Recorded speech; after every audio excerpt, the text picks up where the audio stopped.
दोस्तों, क्या हमेशा हमारे जीवन में ऐसा होता है कि हम जो भी चाहते हैं वही हमें मिलता है, या फिर हमारे जीवन में ऐसा होता है कि जो हम दिन रात सोचते हैं हमें वो मिलता है।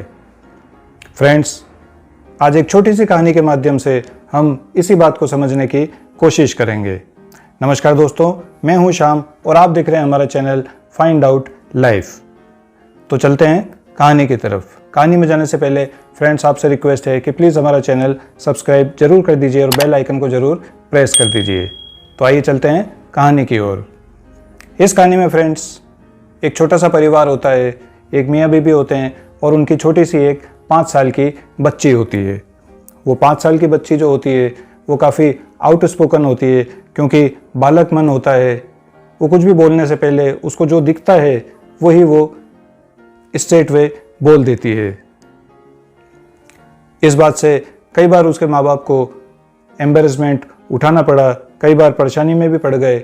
10 लोगों के साथ में अगर वो होते हैं और उनकी बच्ची बिना सोचे समझे जो भी देखती है वो ही बोल देती है। एक बार फ्रेंड्स, उस बच्चे के जो पेरेंट्स होते हैं वो अपने घर पे एक छोटी सी पार्टी ऑर्गेनाइज करते हैं। उस पार्टी में वो अपने जान पहचान के काफ़ी जनों को इनवाइट करते हैं। साथ में ही उसके जो फादर होते हैं उस छोटी सी बच्ची के, उनके बॉस को भी वो इनवाइट करते हैं।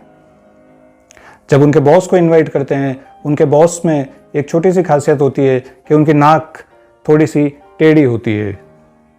जब बॉस को इनवाइट तो कर लेते हैं, लेकिन इस बात से वो डरते रहते हैं। ये सोच उनके दिमाग में चलती रहती है कि कहीं ऐसा ना हो पार्टी वाले दिन उनकी जो छोटी सी बच्ची है 5 साल की, जो कि बहुत आउटस्पोकन है, जो बिल्कुल साफ साफ बोल देती है, उनकी नाक को देख के कुछ भी कमेंट कर दे जिससे उनके बॉस नाराज़ हो जाएं। खैर, वो बुला तो लेते हैं और पार्टी वाला दिन भी आ ही जाता है। पार्टी वाले दिन सुबह से उस बच्ची की जो माँ होती है उनको काफ़ी चिंता हो जाती है कि उस नाक के बारे में ना बोल दे, नाक के बारे में ना बोल दे बच्ची कुछ, और कहीं ऐसा ना हो कि उनके बॉस नाराज़ हो जाएं, जिससे उसके पति की नौकरी पे काफ़ी फ़र्क पड़ सकता है। यही बात उनके दिमाग में चलती रहती है। उस छोटी सी बच्चे की जो माँ है उनके दिमाग में यही बात चलती रहती है और इस बात की काफ़ी उनको चिंता हो जाती है। इसलिए वो सुबह से ही अपनी बच्ची को सिखाना चालू कर देती है, समझाना चालू कर देती है कि शाम को जब भी पापा के बॉस आएँ उनके सामने उनकी नाक को देख के कुछ भी कमेंट ना करे। दिन भर समझाने के बाद आखिर वो शाम आ ही जाती है जिस दिन वो पार्टी ऑर्गेनाइज होने वाली होती है। पार्टी काफ़ी अच्छी होती है, काफ़ी लोग आ गए होते हैं और वो बॉस भी आ गए होते हैं। जब वो बॉस आते हैं, जब उनको अपने बॉस से उस छोटी सी बच्ची को मिलाने की बारी आती है, तब उनकी सांसें रुक सी जाती है, काफ़ी चिंतित हो जाते हैं। स्पेशली उनकी मम्मी, जिन्होंने दिन भर से उसको समझाया होता है कि कहीं भी कुछ भी हो उनकी नाक को देखकर कुछ भी कमेंट ना करे। जब वो अपनी बच्ची को उन बॉस के सामने इंट्रोडक्शन कराने के लिए लेके आते हैं, तब उस बच्ची की दृष्टि उसकी नाक पे ही ठहर जाती है। तब माँ बाप दोनों की सांसें जैसे थम सी जाती है कि कहीं ये बच्ची कुछ भी नाक के बारे में कमेंट ना कर दे और बॉस नाराज़ ना हो जाए। बच्ची काफ़ी संयम रखती है, काफ़ी देर तक नाक को देखती रहती है और कुछ नहीं बोलती और अपना इंट्रोडक्शन अच्छी तरह से दे देती है। तब उसके माँ बाप चैन की सांस लेते हैं और अपनी बच्ची को वापस अपने रूम में भेज देते हैं।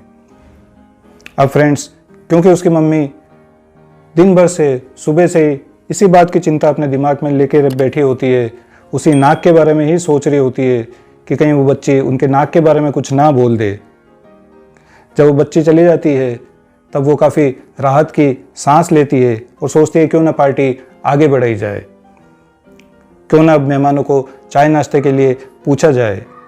तब वो सबसे पहले जो अपने पति के बॉस होते हैं उन्हीं से पूछती है कि सर, आप अपनी नाक में क्या लेना चाहेंगे, चाय या ठंडा? ये सुनकर उनके बॉस को बहुत आश्चर्य होता है।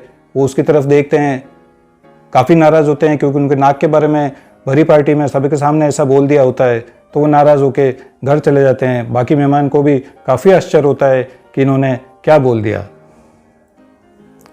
फ्रेंड्स, ऐसा क्यों हुआ?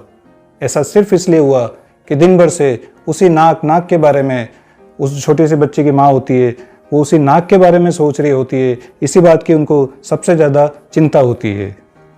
बेसिकली हमारी ज़िंदगी में भी ऐसा ही होता है। हमें वो नहीं मिलता जो हम चाहते हैं, हमें वो मिलता है जिसके बारे में हम दिन रात सोचते हैं। हम अमीर बनना चाहते हैं, हम दौलतमंद बनना चाहते हैं, लेकिन हम हमेशा गरीबी की ही चिंता करते हैं, गरीबी के बारे में ही सोचते हैं, इसलिए हम गरीब ही रह जाते हैं। सो फ्रेंड्स, हमारी ज़िंदगी में वो नहीं होता जो हम चाहते हैं, हमारी ज़िंदगी में वो ही होता है जिसके बारे में हम दिन रात सोचते हैं, और उसी को, जो हमारा नेचर होता है, जो कायनात होती है, वो उसी को सपोर्ट करती है, और हमें वो ही मिलता है जिसके बारे में हम दिन रात सोचते हैं। इसलिए हमें हमेशा नेगेटिव नहीं, पॉजिटिव सोचना होता है। अगर हम हमारी सोच पॉजिटिव रहेंगे, अमीरी के बारे में दिन रात सोचेंगे, गरीबी की चिंता नहीं करेंगे, तभी हम एक दिन अमीर बन पाएंगे, या जो भी हम जिंदगी में चाहते हैं उसी को हम पा सकते हैं। आशा है फ्रेंड्स, ये कहानी आपको अच्छी लगी होगी और इस कहानी से आपको ज़रूर कोई मैसेज मिला होगा। अगर आपको अपनी ज़िंदगी में इस कहानी से छोटा सा भी मैसेज मिलता है तो प्लीज़ हमें कमेंट बॉक्स में कमेंट करके ज़रूर बताइए। आज के लिए फ्रेंड्स इतना ही, फिर मिलते हैं एक छोटी सी इंटरेस्टिंग और मोटिवेशनल कहानी के साथ। तब तक के लिए स्वस्थ रहिए, सुखी रहिए और अपने परिवार का ख्याल ज़रूर रखिए। Thanks for watching. Thank you very much.